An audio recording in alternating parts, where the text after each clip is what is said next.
Times now of Bharat के इस खास पेशकश में आपका स्वागत है। इस वक्त की जो सबसे बड़ी खबर यूपी से निकल कर आ रही है, सुवेल देव पार्टी के जो अध्यक्ष हैं और यूपी के कैबिनेट मंत्री ओम प्रकाश राजभर, उनके सीरीज ऑफ जो ट्वीट्स आ रहे हैं लगातार, उसमें देखा जा रहा है कि वो ये दावा कर रहे हैं कि समाजवादी पार्टी में जो है बड़ी टूट हो सकती है, जिस तरीके से टीएमसी में हुई और शिवसेना में हमको देखने को मिल रही है। श्रीधर, क्या है कुछ मामला, आप बताइए जरा सा। ओपी राजभर लगातार जो समाजवादी पार्टी है उसमें टूट को लेकर लगातार वो बोल रहे हैं पिछले कुछ दिनों से। केशव प्रसाद मौर्य ने भी एक बार बयान दिया है। लेकिन अब इसमें बहुत पुख्ता उनकी जो उनके दावे जो हैं बहुत पुख्ते हैं या नहीं, ये तो समय बताएगा। पर फिलहाल जो है वो लगातार दावा कर रहे हैं कि अखिलेश यादव की पार्टी में बड़ी टूट होने वाली है। जैसे सीरीज ऑफ ट्वीट्स करके वीडियो जारी करके बता रहे हैं कि ऐसा हाँ ऐसा हुआ। अभी रिसेंटली उन्होंने जो ट्वीट किया है उसमें जी। लिखा हाँ कि अखिलेश बाबू छुप छुप के मुंबई क्यों जा रहे हो। हाँ, अरे वहां तो केवल दो ही विधायक हैं, वो टूट जाएंगे तो भी कोई दिक्कत नहीं है। हम्म, यहाँ वाले जो भागने की तैयारी में हैं उन्हें कौन देखेगा। हम्म, मानसून सत्र शुरू होने से पहले अपने सांसदों को कर्नाटक के जिस रिजॉर्ट में ले जाना चाहते हैं वो वहाँ नहीं, वो हो नहीं पाएगा। हम्म, क्योंकि मैंने जो कहा है कि सपा में गड़बड़ चल रहा है, ये स्क्रीनशॉट उसका एक नमूना भर है। बात इससे आगे जा चुकी है। अनुभव, जिस तरफ ओम प्रकाश राजभर का जो जी इशारा है वो मुरादाबाद से जो सांसद हैं रुचि वीरा, जी। उनको लेकर है। उन्हें एक कार्यक्रम में आमंत्रित नहीं किया जाता है, पोस्टर में उनकी तस्वीर भी नहीं लगाई जाती है, और जिसके बाद वो है गुस्सा हो जाती हैं, भड़क जाती हैं। और बिल्कुल वो भी ये बात कहती हैं कि हम इसको जो है समाजवादी पार्टी के जो अध्यक्ष हैं अखिलेश यादव, उन तक ये बात पहुंचाई जाएगी। बिल्कुल। और इससे पहले भी जो ओम प्रकाश राजभर के हमने ट्वीट देखे, लगातार वो इस तरह के ट्वीट्स कर रहे हैं। मतलब जी। सही बात है, आप सही कह रहे हैं कि आप अगर उनके ट्विटर का उस पे एक्स अकाउंट पे जाएंगे जी। तो आपको वहां ट्वीट्स अब इसी बात के दिखाई देंगे कि सपा में फूट, सपा में फूट, सपा अपनी में फूट। पार्टी को लेकर या फिर, हालांकि हाँ। अखिलेश ने, शिवपाल ने, बाकी और भी समाजवादी नेताओं ने उनके हर बात पे खंडन करते हुए उन पे बड़े बड़े आरोप लगाए हैं। किसी ने पैसों को लेकर आरोप लगाया कि ये तो पैसे में कुछ भी कर देते हैं, किसी में कुछ आरोप लगाया। तो ये तो आने वाला समय बताएगा कि इनके ट्वीट्स में कितनी सच्चाई ये है। जो इन्होंने ट्वीट किया जिसका हम जिक्र कर रहे हैं, इससे पहले जो है ओम प्रकाश राजभर ने एक और ट्वीट किया था। उसमें कहा था कि कल से सब पूछ रहे हो कि सपा में क्या टूट होने वाली है, तो जी सुनो, सपा के बागी सांसदों के गुट का नेतृत्व उत्तर प्रदेश की बागी भूमि का एक लाल करेगा। श्रीधर, आप लगातार यूपी की खबरें करते हैं, बिल्कुल बिल्कुल। किस तरह से देख रहे हैं इसको? क्या ये मुझे वाकई तो कुछ है? हवा हवाई बातें ही लग रही है अभी फिलहाल। क्योंकि इतना ग्राउंड स्तर पे किसी अंदरूनी खबरें जो है इस तरह से नहीं आई है। और भले ही केशव प्रसाद मौर्य हो या ओपी राजभर हो इस तरह के दावे जी कर जी। रहे हैं। पर अभी जो है मतलब एक तरफ से एनडीए तो ट्राई कर रही है, क्योंकि वो जो परिसीमन बिल लाने वाली थी वो जिस तरह से गिरी है लोकसभा में, उसके बाद से कोशिशें जारी हैं। अलग अलग पार्टियां टूट रही हैं, टीएमसी टूट चुकी है, शिवसेना टूट चुकी है, शिवसेना यूपी टीम माफ कीजिएगा, वो भी टूट चुकी हैं। तो तीसरा नंबर कयास लगाए जा रहे हैं कि अखिलेश के होंगे, लेकिन ऐसा लग नहीं रहा अभी। और 2027 से पहले एक माहौल बनाने की भी कोशिश है जी। कि पार्टी बहुत मजबूत नहीं है। तो वो जो 2027 के विधानसभा चुनाव में भी इसका माइलेज लेने की कोशिश जो अभी अभी से शुरू कर दी गई है, मुझको बिल्कुल तो ये बिल्कुल लगता है। बिल्कुल। अच्छा अनुभव, ये क्षेत्रीय पार्टियों में जिस तरह की टूट की खबरें आ रही हैं, उसके बाद ये खबर आम होती जा रही है, लोग चर्चा कर रहे हैं कि क्या अब क्षेत्रीय दल नहीं रह जाएंगे, क्या क्षेत्रीय दल खत्म हो मतलब जाएंगे? बिल्कुल, अभी अभी मौजूदा जो हालात हैं, जैसे आपने मतलब हाल देखा कि बंगाल में मतलब जिस पार्टी को 4 मई से पहले, मतलब चुनाव के नतीजों से पहले हम्म, अमूमन सभी का यही अंदाजा था बिल्कुल। कि पार्टी अगर बीजेपी की सरकार बनती भी है तो डिफरेंस थोड़ा होगा। लेकिन जब चुनाव नतीजे आए तो चुनाव नतीजों में आपने देखा कि एक बीजेपी तरफा। बहुत मतलब लैंडस्लाइड विक्ट्री कह सकते हैं। जो टीएमसी दावे करती थी सरकार बनाने के, वो 80 सीटों पर आके सिमट गई। उसके बाद 4 मई से लगातार टीएमसी में सांसद विधायक बागी हुए, अलग गुट बनाया। मतलब अब तो टीएमसी में जो ममता बनर्जी क्लेम करती हैं भाई टीएमसी का उनकी टीएमसी है, वो टीएमसी किसी दूसरे के खाते दूसरे में जाने वाली है। तो ये सब चीजें, मतलब सबसे लेटेस्ट एग्जांपल ये हुआ। उसके बाद फिर मुंबई वाला केस हुआ कि उसमें जो शिवसेना पहले भी टूट चुकी है, और अब उसके बाद में जो उद्धव ठाकरे वाला गुट है उसमें और टूटने के चांसेस है। तो उसके बाद तो लगता है कि शायद आने वाले दिनों में हो सकता है कि मतलब राष्ट्र में हम कहें कि पूरे देश में 2-3 राष्ट्रीय पार्टियां ही बचे। बाकी जो छोटे दल हैं, क्षेत्रीय दल हैं, वो उनके अस्तित्व अभी पे लेकिन खतरा। आप तमिलनाडु में देखिए टीवी की नई नई पार्टी एक आई नई है। पार्टी, हाँ। मतलब देखिए, तो भारतीय राजनीति की ये बड़ी खूबसूरत तस्वीर है कि यहाँ आप सोच सकते हैं कि एक पार्टी जो थोड़े दिन पहले बनी, बिल्कुल। मतलब जिसके मतलब पार्टी के जो प्रमुख हैं हाँ वो हाँ एक्टर थे, हाँ एक्टर। हाँ हाँ।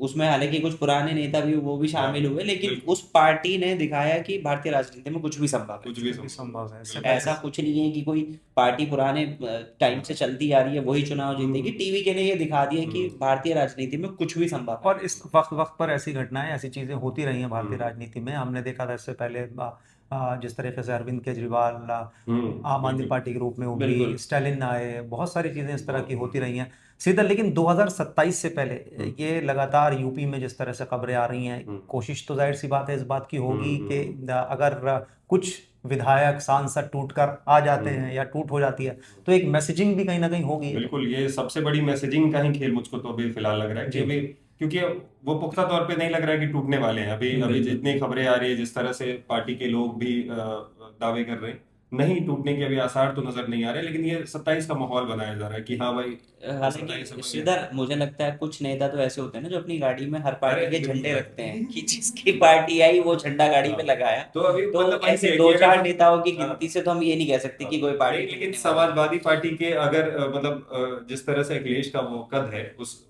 वो कमतर दिखाया जाए तब हो सकता है कुछ लोग टूटे। है ना? मजबूत लीडर के साथ मजबूत हाँ। लीडर के साथ आदमी खड़ा होता है। जैसे शिवसेना टूटने का कारण यही हुआ क्योंकि वो उद्धव ठाकरे पूरी तरह से एक्टिव नहीं दिखते हैं। बिल्कुल। ममता बनर्जी, अभिषेक बनर्जी एक्टिव हुए इस वजह से टीएमसी में उसमें टीएमसी में तो सबसे बड़ा जो टीएमसी में जो स्प्लिट होने का हाँ। कारण, टूटने का कारण था, वो मतलब अभिषेक हमने बनर्जी सारे ममता रिपोर्ट में ने वो देखा छोड़ कि दिया था, इसलिए वो- ममता से किसी को बैड नहीं किसी को है, बैड लेकिन नहीं। अभिषेक अभिषेक बनर्जी बनर्जी की का- लीडरशिप में लोग काम हाँ। करना नहीं चाहते, जो यहाँ वरिष्ठ यूपी में नेता थे अखिलेश टीएमसी पूरी के। तरीके से अभी तटस्थ खड़े हैं। यहाँ बिल्कुल कोई मतलब पहले भी आप सही कह रहे हैं। बिल्कुल और पहले जिस भी हमने देखा कि समाजवादी में जब शिवपाल थोड़े दिन अलग हुए, नहीं अपनी पार्टी बनाई, लेकिन उसके बावजूद भी वो वापस पार्टी ज्वाइन, उन्होंने मतलब पार्टी में वापस दोबारा आए विलय और हो गया। मिलके एक साथ वो मतलब पूरा जो है कह सकते हैं कि वो जो परिवार है वो पार्टी को समाजवादी पार्टी की विरासत बहुत अच्छे से संभाली अखिलेश यादव ने। बाकी आप देखे तेजस्वी यादव या बाकी लोग भी, उद्धव ठाकरे का हाँ, example अगर हम देखिए, बात इस तरह से किसी ने उस तरह से नहीं संभाला है। और चुनावी अखिलेश नतीजों का में भी कद- देखने को हाँ, मिला। बिल्कुल बिल्कुल बिल्कुल कद है उनका, अखिलेश का वो है। आप जिस तरीके से उद्धव की बात कर रहे थे श्रीधर, उद्धव वाले मामले में ये खास तौर से निकल कर आया कि संजय राउत के जो बयान आ रहे थे लगातार, वो कह रहे थे कि दूसरी पार्टियां जो थी क्षेत्रीय, उनको अब कांग्रेस में विलय कर लेना चाहिए। यानी एक सरेंडर मोड में दिखाई दे रही थी वही- शिवसेना। वही- वही। और देखिए शायद ऐसे तो मतलब अब टीएमसी को लेके भी इमरान मसूद ने कहा था, जो सहारनपुर से सांसद है हाँ। कांग्रेस के, उन्होंने कहा कि भाई ममता बनर्जी को अब कांग्रेस में विलय कर लेना चाहिए। बाद में जब उनसे पूछा गया तो उन्होंने कहा देखिए मेरा निजी विचार है, इस पे अभी कोई आधिकारिक किसी भी तरीके से कोई बयान किसी का नहीं है, और ये मेरा निजी विचार है कि वो पार्टी से गई है, वापस से जो हालात है उसमें वो पार्टी में विलय कर ले। नहीं, जैसे जो लोग ऐसे हुए हैं ना, जो पार्टी से बढ़कर सिर्फ एक नेता की पार्टी बनी है ना, उसके साथ ये समस्या हो जाती है कि वो उस लीडरशिप से बाहर ही नहीं निकल पाता है। कोई नया आता है, किसी के बेटे आ रहे हैं, किसी के भतीजे आ रहे हैं, तो वो उस नेतृत्व के समकक्ष खड़े नहीं हो पाते। यानी आपका कहना है कि अखिलेश इन सब चीजों से थोड़ा हाँ, बिल्कुल। ऊपर उठे हुए हैं। इसकी वजह यह है कि एक तो उनका अपना जनाधार है, 5 साल वो मुख्यमंत्री रह चुके हैं, उस समय भी उन्होंने बहुत काम किया है, लोग उसको काम मानते भी हैं, किया लोग भी है। हाँ नहीं। बिल्कुल। और हर तबके में उनकी एक बिल्कुल। पकड़ भी आप कह सकते हैं, चाहे यादव हों, चाहे मुस्लिम हों, और चाहे बाकी दूसरी जातियां हों, और सबको साथ लेकर चलते हैं। हाँ, बिल्कुल, अनुभव बिल्कुल। कुछ कह रहे थे। हालांकि मतलब इस सारी चीजों के बीच में ओपी राजभर जी।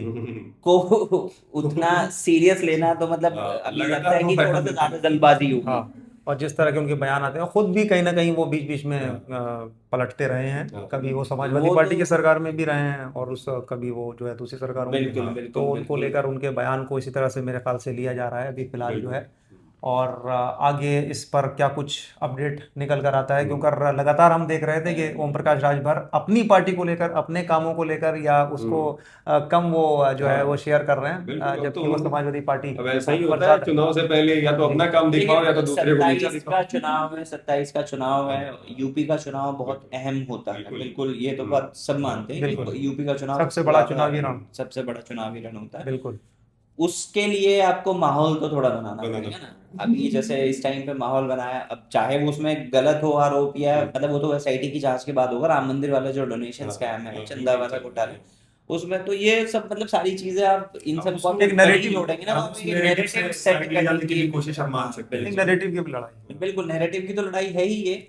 अब ये तो राम मंदिर वाले मुद्दे में तो एसआईटी जांच के बाद ही पता चलेगा। हालांकि कल सीएम योगी ने भी कहा है कि आप जांच होने दीजिए, दूध का बिल्कुल। दूध पानी का पानी होगा, और दोषियों पे कड़ी कार्रवाई होगी, ऐसी कि उन्होंने सोची भी नहीं और होगी। विपक्ष को एक मौका भी मिला इसमें कहीं ना कहीं। बिल्कुल विपक्ष को और मौका मिला है, मौका ये मिला है। बहुत बड़ी बात है। जी, ये मतलब इस टाइम पे चुनाव ये से पहले। आरोप लगना, चुनाव से पहले 2027 का चुनाव बिल्कुल आप मान सकते हैं कि एकदम से अयोध्या में आने वाला लोकसभा चुनाव में हारी भी है बीजेपी हाँ, इसको। आ रही है, और वो बहुत बड़ा बिल्कुल, झटका है। बहुत बड़ा सेटबैक वो था। सेटबैक था।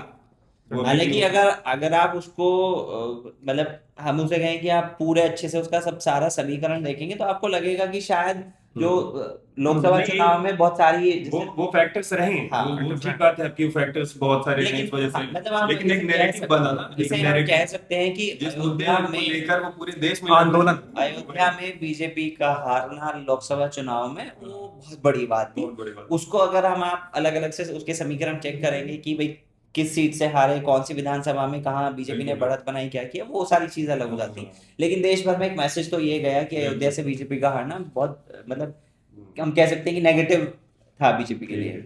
तो इस खास चर्चा में आज हमारे साथ जुड़े थे श्रीधर और अनुभव, और हमने बात की कि किस तरीके से ओम प्रकाश राजभर ने जो आरोप लगाए हैं समाजवादी पार्टी में टूट को लेकर, लगातार वो ट्वीट्स कर रहे हैं। इस खबर पर हम लगातार बने हुए हैं और आपको आगे भी अपडेट देते रहेंगे। देश दुनिया की तमाम खबरों के लिए आप देखते रहिए टाइम्स नाउ ऑफ भारत।